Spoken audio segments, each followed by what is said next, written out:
Welcome to the Social Workers radio talk show on WCDB Albany 90.9 FM with co-hosts Dr. Eric Hardiman and Alyssa Lotmore. Here at the Social Workers, we address issues important to our communities with social work students, alumni, and community partners as our guests.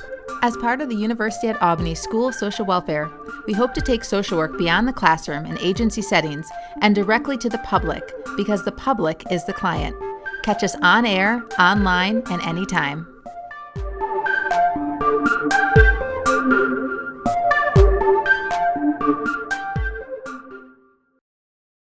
Welcome back. This is WCDB Albany. My name is Eric Hardiman, and I'm here with Alyssa Lotmore with the Social Workers radio show. Welcome back, Alyssa. Hi, Eric. It's great to be here as always.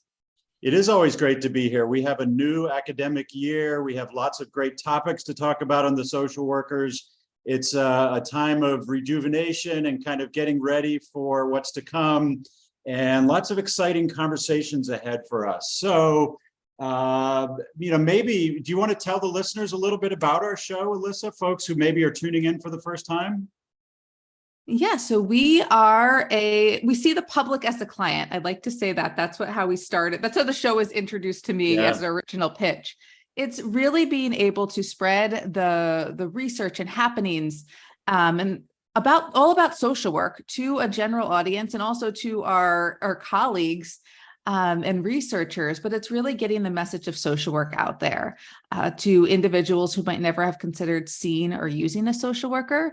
So our guests range from our faculty members, which we'll have one on today, to our community partners, to authors who wrote books, related to social work, topic areas. I mean, it's a really good range. So it's students too. And students too, what's really going on in the social work area.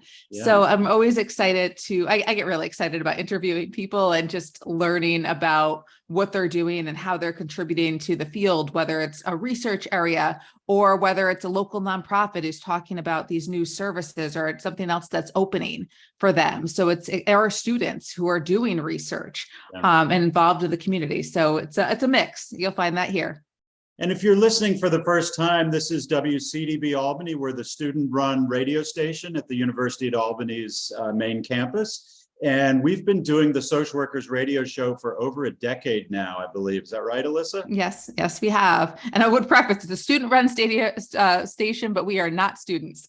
That's right. I'm a faculty member and Alyssa is a staff member, and we're both long-term members of the UAlbany community, and love doing the show and love talking to folks. If you're listening for the first time and you don't even know what social work is, that's kind of part of the show too, is sort of introducing the profession to our listenership. And it's a profession that's very broad, that touches lots of different elements in society, that works with individuals, families, groups, populations, communities, neighborhoods, works in the practice realm, the policy realm, research, and I'm just thrilled today. We're just about ready to introduce you to our newest faculty member at the School of Social Welfare, one of our newest faculty members.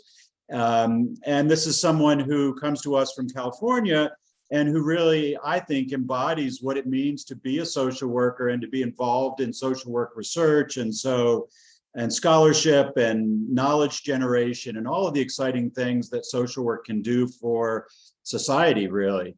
And so, so let me go ahead and introduce. We have with us today Angie Wootton. Angie is a brand new assistant professor here in the School of Social Welfare at the University at Albany. Her mixed methods research focuses primarily on characterizing and seeking remedies to persistent mental health and behavioral health disparities in the LGBTQ plus community, primarily among sexual minority women, transgender, and gender non-binary people, and those experiencing intersecting forms of stigma, discrimination, and exclusion based on sex, gender, and sexuality. This work takes a strengths, resilience, and trauma recovery focus to identify and promote promising new pathways to well-being for multiply marginalized LGBTQ plus people. That's an exciting introduction. Angie, we are thrilled to have you here on the campus. It's an exciting time to be bringing on new faculty members at the School of Social Welfare. We've got a long history as a School of Social Welfare, and we're just thrilled to welcome new members. And so welcome to the social workers, and officially, Alyssa and I get to be some of the first to officially welcome you to UAlbany. Thank you so much. I'm very happy to be here on this show and joining the school. Great, great. So you're coming here directly from California, Berkeley, and great institution, of course. And I say that as an alum myself. So it's exciting to get another Cal alum here. But, it's a big shift moving from California to New York. And so we'd love to hear, sort of some of your thoughts about coming to Albany and what's exciting to you. And maybe tell us, as you do that, tell us a little bit about how you got into social work. We always like to find out what our interviewees, own personal journeys into social work were like. Sure. Happy to say a few things about that. Like you mentioned, I'm coming from California, where I've lived in coastal California for all of my life. And when I've been out there, I've often been involved in a variety of community activities. I started off my social work sort of background in high school and before, doing community service in my local community, getting to know folks that were experiencing homelessness and serving meals, doing volunteering at different organizations. And I'm a proud lifelong public school student and staff and now faculty. And so I have gotten all of my training that has led me to social work through the really great public systems that existed in California, starting out at public schools, going to a community college, transferring to the state school, doing some education there, going out into the community, doing a bit of social work practice, and then coming back and doing a master's in a part-time evening program while I was working and doing social work. And then through that, finding a lot of interest and passion for research, and ultimately deciding to shift towards a career in social work research and teaching.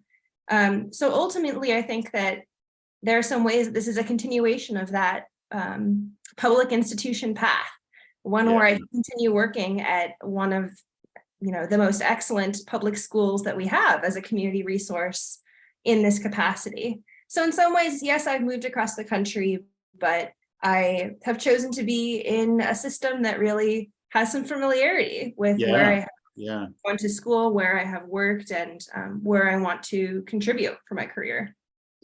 It's a fantastic answer. I mean, that's really, in listening to you and thinking about your pathway here, as you put it, I hear a lot of similarities to some of our students and students who have started in public school systems, gone to community colleges, maybe found their way to a four-year college or university, found their way to a master's degree, and then they're figuring out how to become change agents in the community. And social work is one of the really nice professions that is practical, that can give students and give social workers an opportunity to make a difference in the community. And so I hear that commitment to public education, commitment to change and working toward change in a community through your words. So I think you're going to be a great fit here. And I think it's just an exciting time to have new faculty for our students, for our staff, for all of us. So welcome again.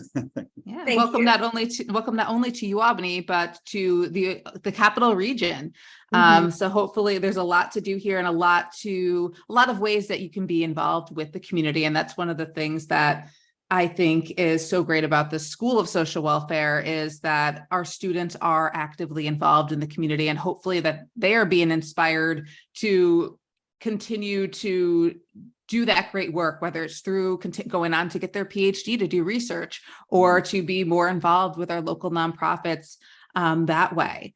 So you had mentioned that, through the part-time or evening MSW program that you were doing, you started to get an interest in research. So can you tell us about like what inspired you to go on to get your PhD and then also choose your dissertation topic? Sure. So when I started out as a social worker, I had no intention of going into research. I had no intention of becoming a professor. And part of the MSW training that stuck out to me and that resonated me was training around research methods and was training around how we can be the most effective at our jobs as social workers, how we can most efficiently create social change, how we can efficiently help people get towards the outcomes that they want to see in their own lives. And so through learning about research, I found it to be an area where I could really increase my impact. So I had done work related to LGBTQ community well-being before. I had done work at an HIV/AIDS service organization. I had done work at homeless shelters, which included many people who were LGBTQ plus identified. And I think I realized in research during my MSW that there was a need for people who were taking a broader systematic look at some of these issues to see really what does work, what does help folks live well and stay well, what helps folks live their best despite challenges and obstacles and forms of oppression that make it really challenging. And so I think I saw within my MSW this opportunity to increase my impact beyond an individual level, which is where I'd been kind of starting my social work career, was working individually with people. And so this led to my research focus, which broadly has mostly centered around LGBTQ plus communities, so people who are lesbian, bisexual, transgender, questioning, queer, a reclaimed term that has been popularized by some, reclaimed as a source of pride or identity rather than as a slur as it was in previous days. And so I realized that there was some sections of the LGBTQ plus community who were heavily researched and more funded, and some who were much less so. And this drove me to work with sexual minority women, with transgender, gender non-binary, and gender expansive folks, because there is not nearly as much research about what helps these communities stay well and do well compared to some populations who've had more support. Yeah. It's so interesting listening to you, Angie. I mean, a couple of the things, one of the things that I'm picking up on is this notion of community. And I want to talk about, you used the term community well-being. And I guess for our listeners, I wonder if, without looking for a book definition, can you tell us like what does community well-being mean to a population that, as you put it, is marginalized, is discriminated against and oppressed, and faces multiple challenges?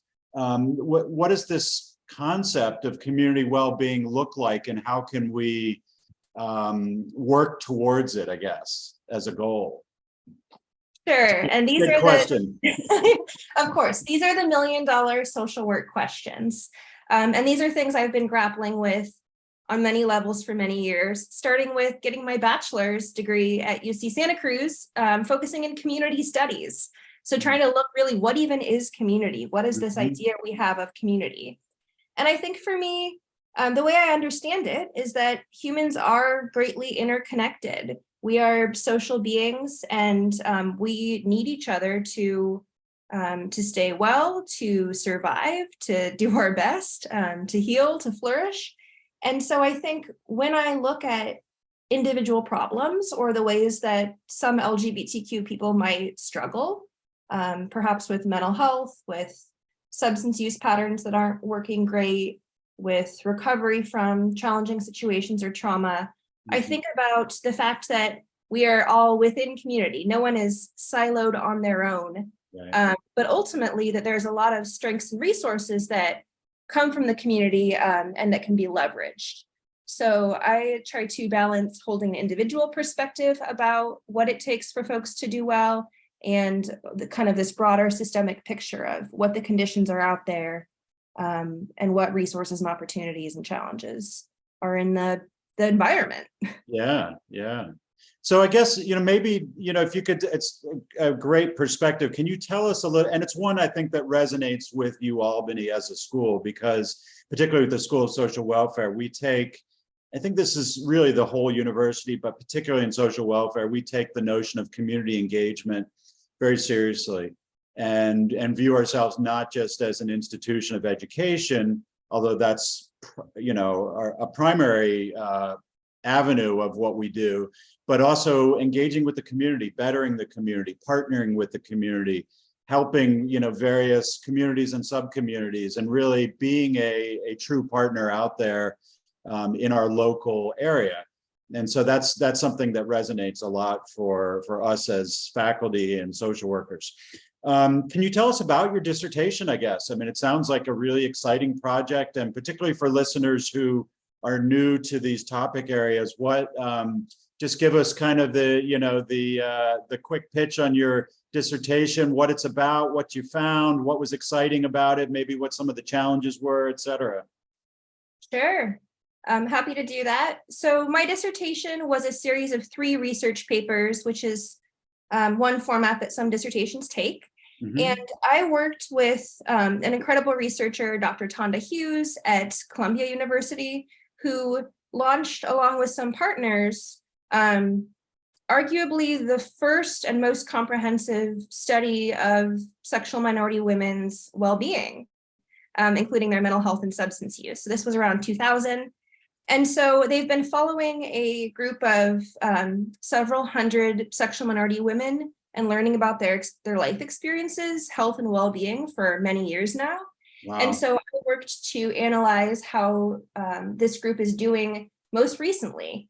And so I did we did a few analyses, one of which looked at the role of resilience in some of the most common conditions that impact sexual minority women. So for example, looking to see whether enhancing one's resilience or having a greater sense of resilience can be protective against or decrease the chances of someone developing depression or anxiety or alcohol use disorder.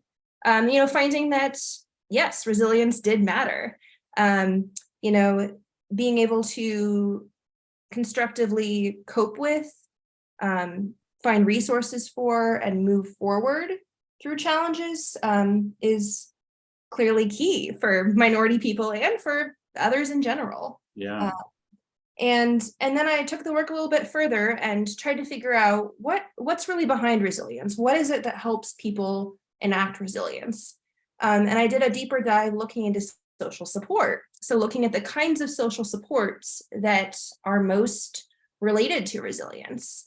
Finding that LGBTQ community support was really essential for sexual minority women, and that support from family and friends and others was also considered important. And then I just took that one step further and I looked at it kind of in this pandemic context. We had done interviews with a number of sexual minority women about how their lives had changed in the early pandemic, how their well-being had shifted, trying to kind of broadly map what was happening as it emerged. And through that work, I found that there was a lot of different shifts in social support that occurred during the pandemic, people's relationship to the LGBTQ community, people's social support from others, both increased and decreased. There was a wide range of changes that occurred.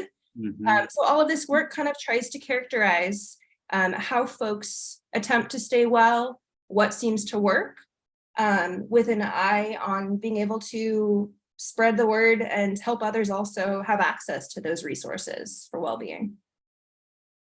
Now, it seems like the pandemic, and that's not a good thing, but it seemed to help maybe break it down a little bit more clearly, because you could see what happens when all of those social supports or people become isolated, when things start vanishing.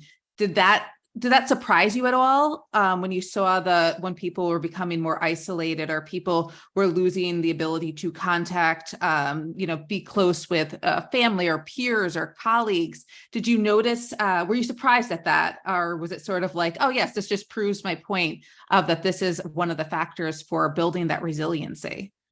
Mm-hmm. I think there are aspects of this that to me are greatly unsurprising, and there are aspects to me that brought out some nuance that I didn't previously see. From our work with LGBTQ communities, from broader survey data and from these interviews, I think we kind of saw like a polarizing effect of the pandemic.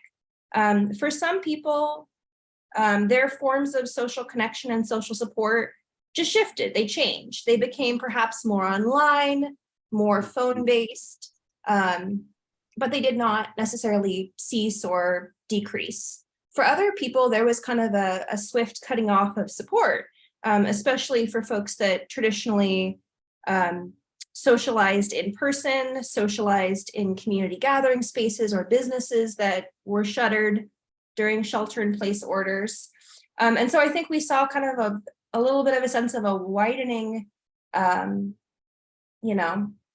inequity or disparity in how folks did. Yeah. So part of my work is trying to map kind of what led to those different trajectories. It's an interesting time too, to think about them. It's as a researcher and someone asking questions and trying to explore and answer questions for the greater good, I think, if you will, and for knowledge generation.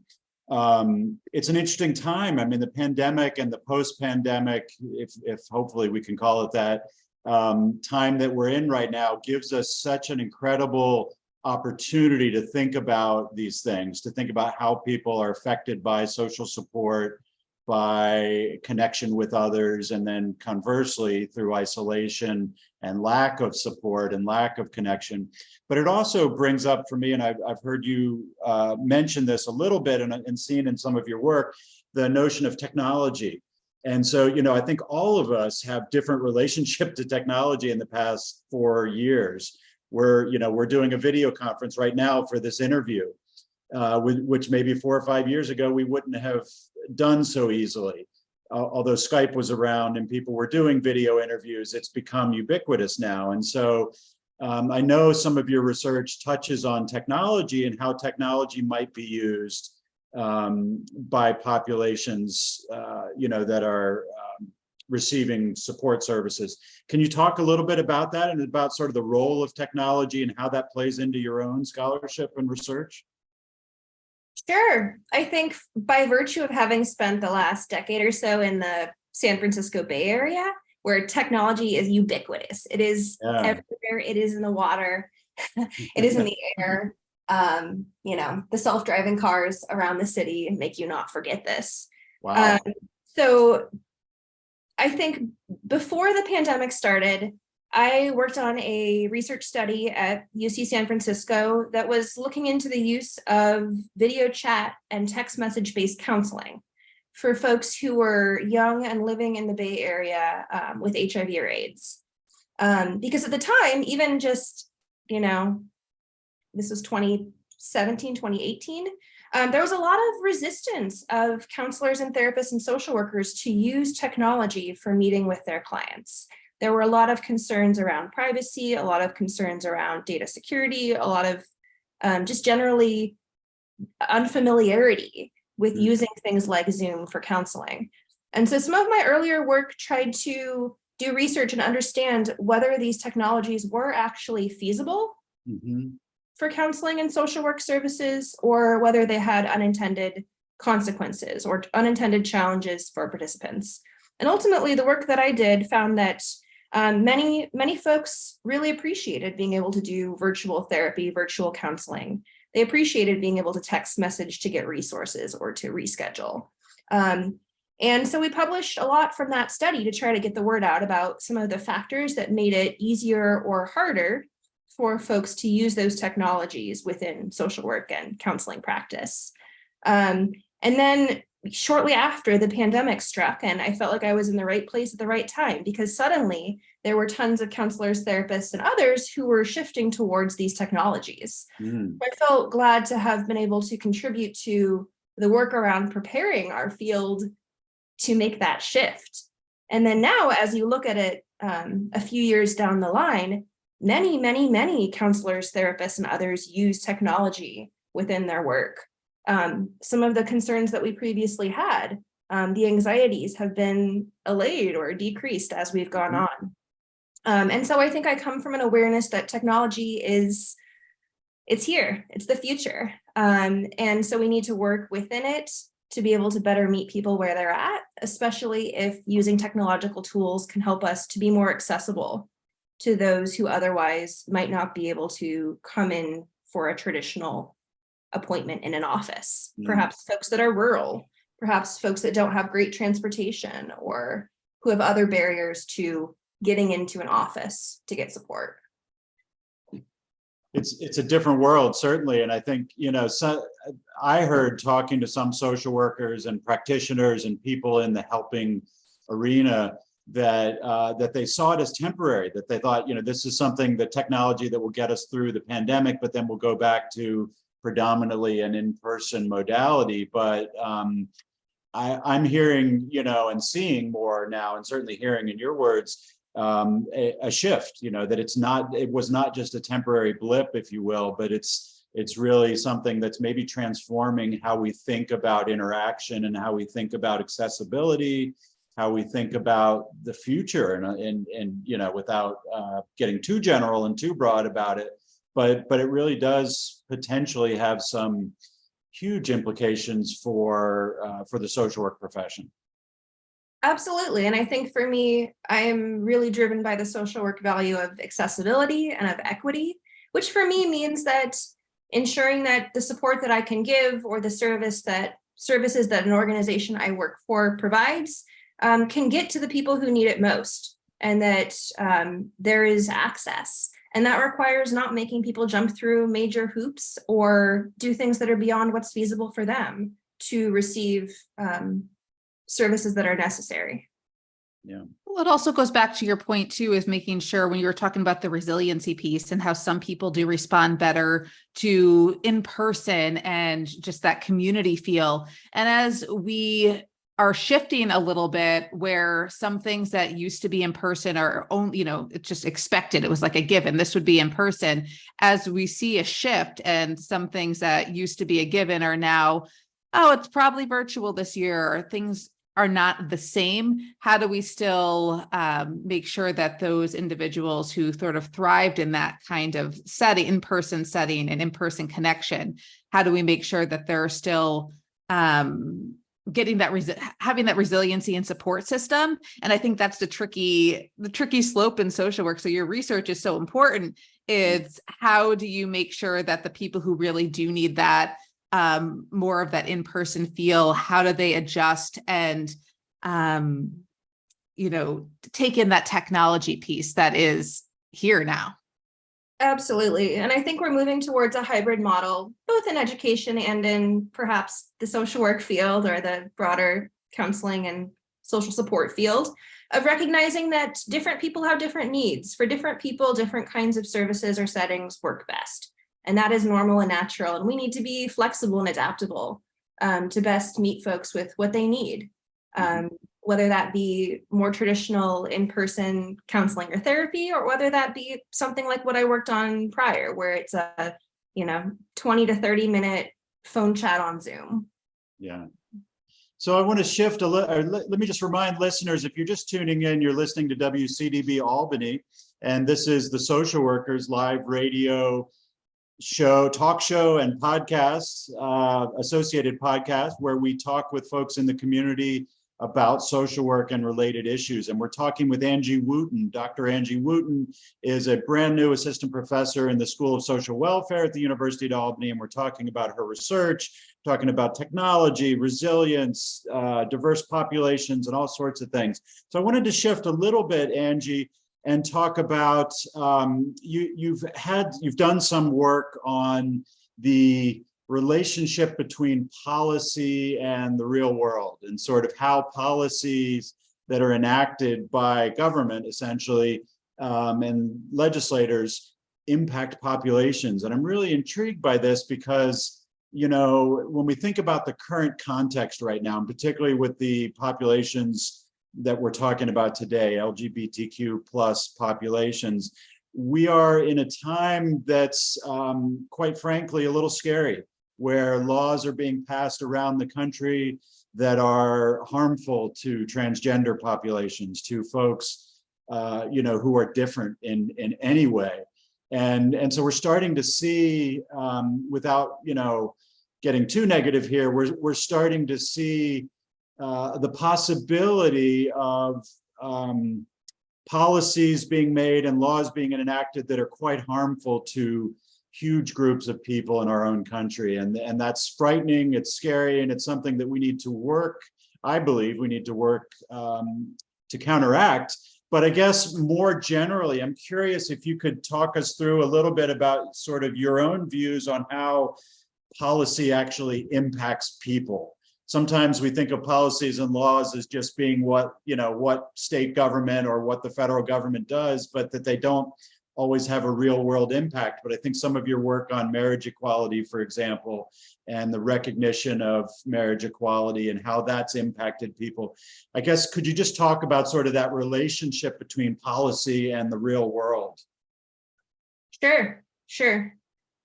I think for me, what stands out most is that there's clear evidence in the research that living in an environment where there are policies in place on a local level, on a regional level, on a national level, that actively marginalize, put you to the side, oppress, take away rights, or otherwise limit your access to full civic participation and citizenship, an expression of your individuality. There's clear research that those are very harmful for mental health and really harmful for well-being. Psychologically, it is really damaging to live in a place or a world that does not believe in your legitimacy, your right to exist as you are, or that doesn't actively always care about your well-being or your experience, frankly.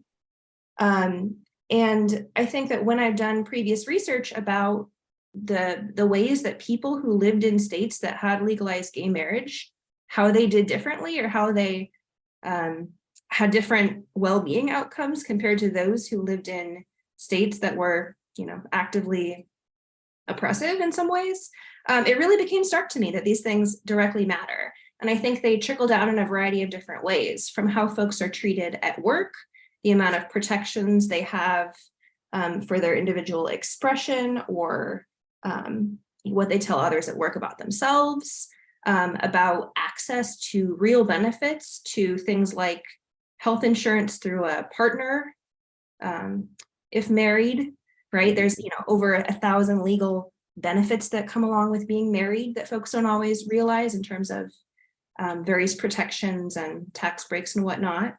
So I think once I really started to see how stark these disparities were between folks living in affirming and unaffirming places, the more I realized that we absolutely have to consider policy contexts when looking at an individual's well-being. We can't look at one individual, you know, for example, who's experiencing depression and maybe substance use challenges, and not consider the way that the messages they receive in their society about their worth, their validity, and their access to mainstream benefits and resources. We can't not consider those things when we're looking at someone's individual well-being. And I think certainly this research has been used in court to try to fight back against some policies that are expected to be very harmful. So I think this is a continued line of research I've had that started with looking at marriage legalization. I did some research tracking the impacts of the 2016 election, and then moving on to COVID. So I'm continuing to keep an eye on this as it unfolds. Yeah.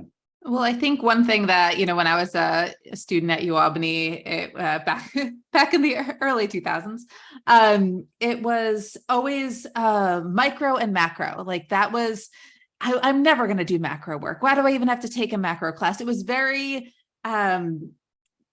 separate.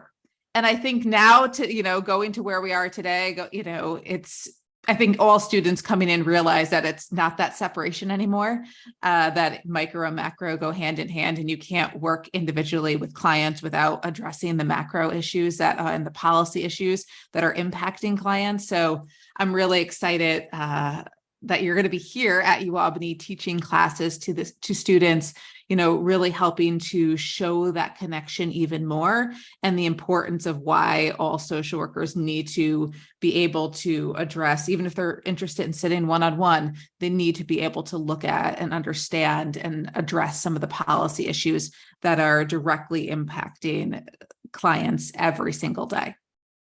Absolutely. And policy advocacy and advocacy for marginalized populations is an explicit part of our code of ethics as social workers and as our professional values.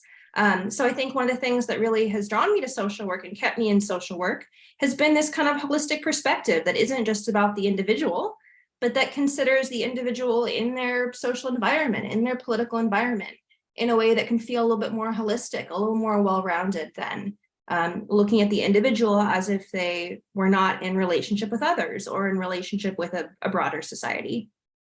It is really one of the things that sets us apart as a profession and that makes social work unique, is that we look at things from that very multidimensional perspective, and that we don't just, we're not just therapists and counselors, although that's part of what social workers may do. There's a much more nuanced, holistic, a much broader way of looking at things. And the correlate of that is that social workers also have an impact in so many different ways. They don't just impact individuals, although they do that, and they help people get through challenges they face individually. Social workers also impact neighborhoods and communities and states, and there's just this ability of social work. We have social workers in state government and in the federal government. We have social workers in legislatures. We have social workers who are making a difference on every level, and it's all part of social work. It's all part of what we're trained to do. So it's exciting to hear, and I agree with Alyssa that I think you're going to bring just such a wonderful perspective to our students and our faculty and our staff. So as I think about sort of officially welcoming you to the University at Albany and to the School of Social Welfare, I'm very much aware of how much you will bring to our faculty, to our staff, to our students, to our university community. I guess I'm curious to hear you talk a little bit about your approach to teaching and sort of what you expect to bring to the classroom, and sort of how your research and scholarship plays out in the classroom, and what might a student who's considering taking a class with you, what would that experience be like for them? Sure. Happy to say a few things about that. So I come from a direct practice experience. I come from working in nonprofits, doing case management, doing service coordination, doing counseling and therapy, navigation. And I realized that the MSW is really a professional training program in a lot of ways. It's a program where students can come and learn a set of skills that they can really directly apply to their work on the ground with real people and real organizations and communities. And so I hold that close to my heart. And when I teach, I aim to help students clarify what it is that they imagine their impact being, where they specifically can imagine doing social work as their career, and help guide them towards that direction, towards experiences that will enable them to find work in that area. And then I think really focusing the time in class on building practical skills for practice, talking about hard topics like, how do you interact with clients about difficult conversations? How do you deal with challenging interactions with others? How do you deal with people who perhaps are not enthusiastic about maybe being mandated to receive a service from you? And so I think I try to really ground my teaching in these practical realities of what it means to be a social worker. So rather than thinking overly abstractly about these issues, trying to find our words, practice how we might talk to people, practice looking up resources or navigating towards what we might want to provide for our clients. So I think I provide a really hands-on and applied approach.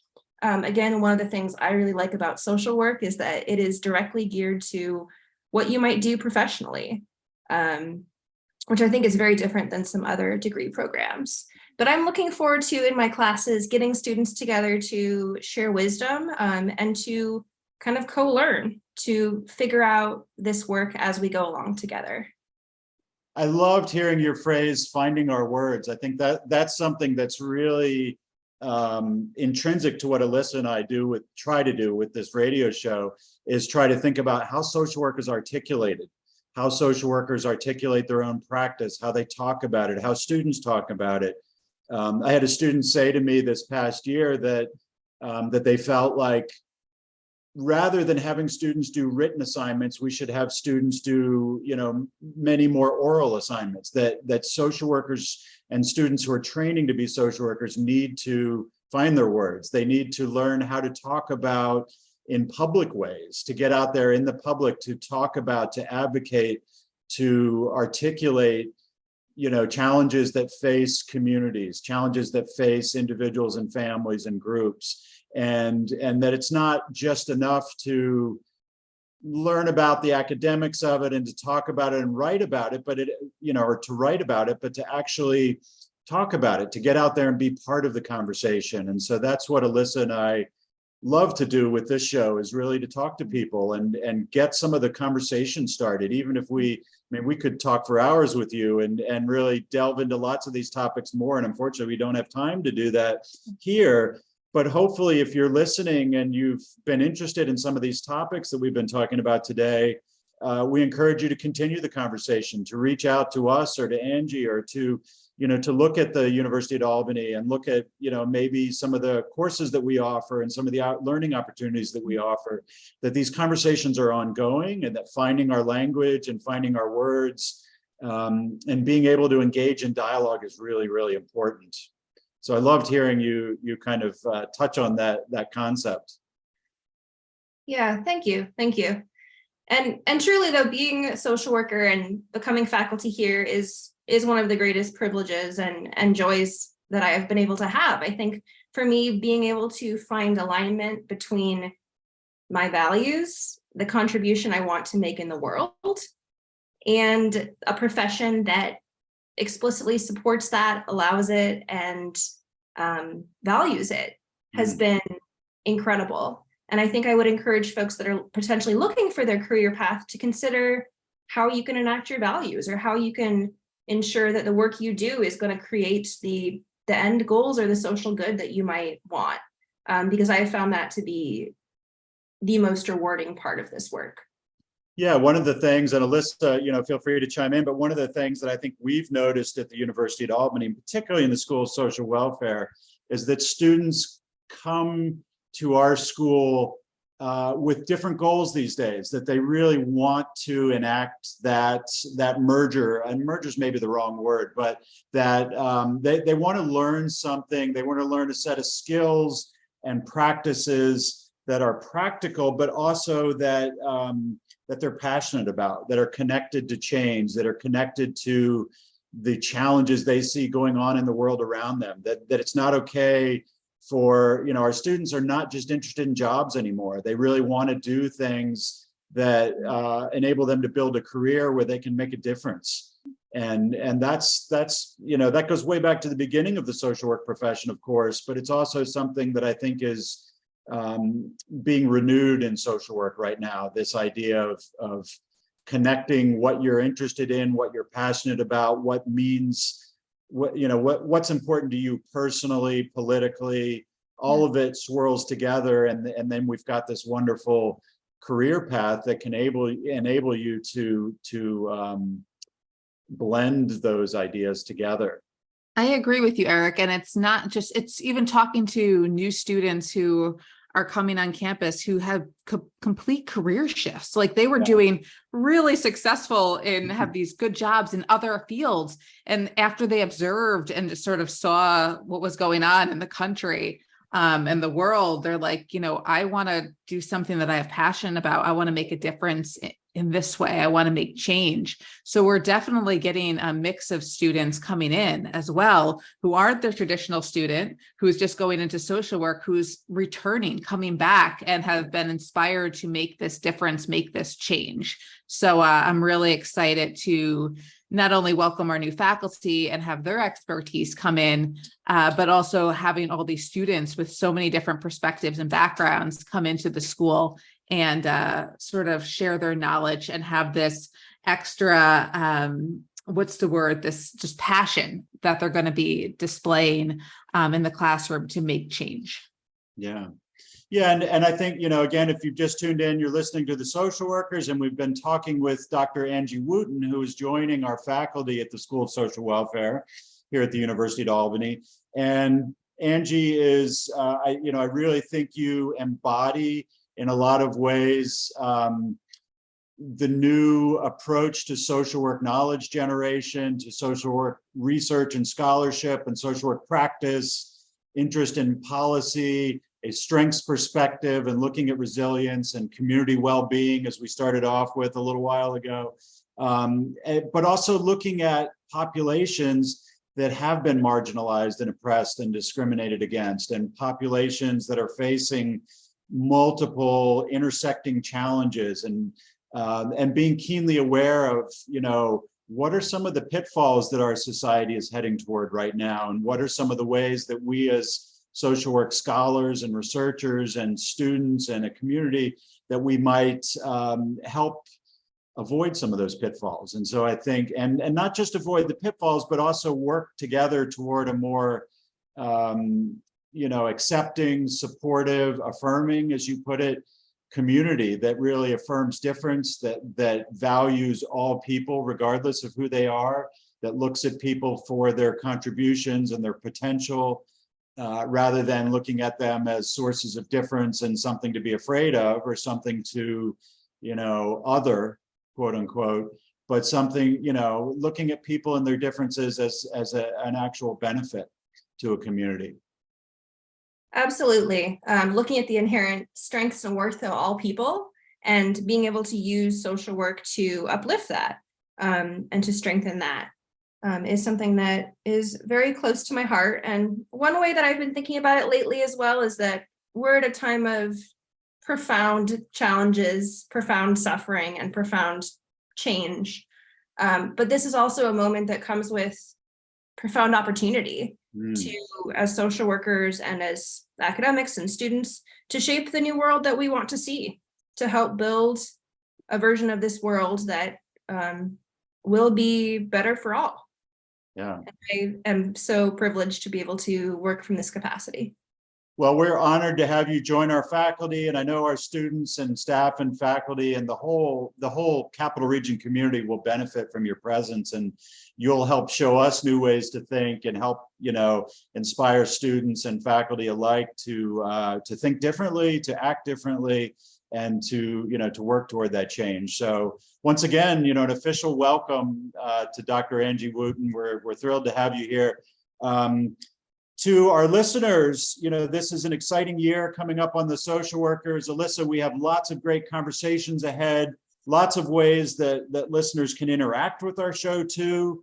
We air this show every Thursday at 10 a.m. on WCDB Albany, which can be found at 90.9 on your FM dial if you're local in the Capital Region, but also can be found at WCDBFM.com all around the globe, where folks can stream our radio station, listen to lots of great music, sports, and news, but then also listen to the social workers. We'll plug our own show, because we think that what we talk about here on the show is important, and we think these subjects matter to the community, both the local community, the state community, the national community, and hopefully even, the global community. So Alyssa, do you want to talk about how folks can find us and interact with us? And even if folks have ideas for future topics, or if you want to come on the show, if you want to reach out to us, please do so.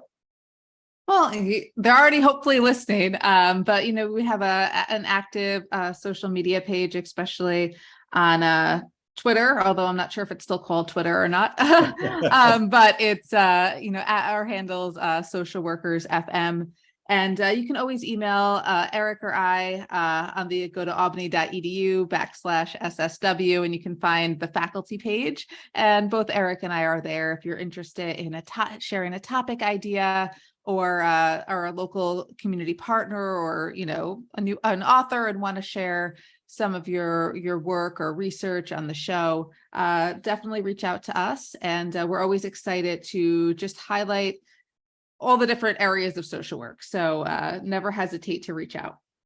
And through those social media pages, you can also find archived episodes. Again, if you're listening for the first time and you think, wow, this was an interesting conversation, I'd love to hear others. We have archived backlogs of probably hundreds, I would think, of old interviews, old in terms of being previous interviews. Yes. Interviews that will, maybe catch your eye and ear on different topics, right, Alyssa? We have all our shows are archived. And you can just search the Social Workers Radio Talk Show. It will take you to our Simplecast page, where you can find the history of all of our shows. They're also on our YouTube channel as well, going back to days before Eric and I were even the co-hosts of this show. Right. So there's many shows that you can listen to. But like I said, we have an exciting year ahead of us as well. So a lot of new episodes that we hope that you tune into. So be sure to subscribe to the Social Workers podcast, and you'll always catch new episodes. So Angie, thanks again for being our guest. And any final words and thoughts about joining our community? Oh, thanks for having me. I'm so thrilled to be here. Don't be a stranger if we have opportunities to connect out there, if you're part of the UAlbany community. And for LGBTQ folks listening, just a reminder that you're loved, you're valid, and that we need each other. A great way to end the show. Thank you so much, Angie. It's been wonderful talking with you, and I look forward to all of our work together and collaborating and all that good stuff. So thanks again to everyone for listening to the Social Workers here on WCDB Albany.